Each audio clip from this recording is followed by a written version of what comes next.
તો મિત્રો બહારના વિડીયો મેં તમને બહુ બતાવ્યા. આજે આપણે ઘરે બનાવી રહ્યા છીએ સરસ મજાના આલુ પરોઠા. અને મિત્રો આપણે ઘરે વ્યવસ્થિત રીતના વસ્તુ લઈ અને બનાવીએ તો બહાર કરતાં દરેક વસ્તુ સારી જ બને. ઘઉંના લોટના આલુ પરોઠા.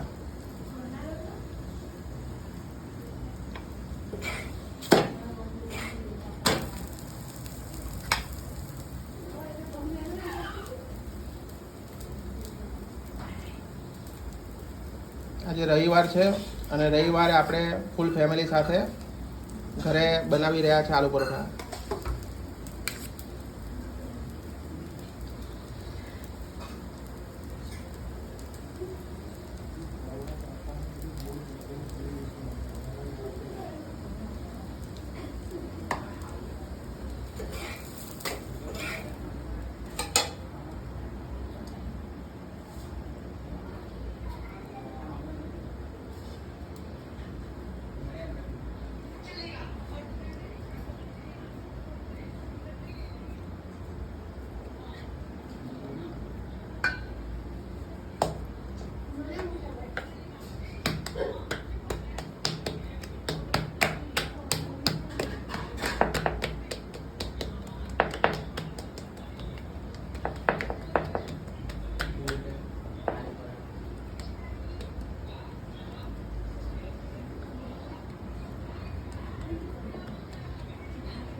મિત્રો આજે આપણે ઘરે બનાવ્યા છે ગરમા ગરમ આલુ પરોઠા.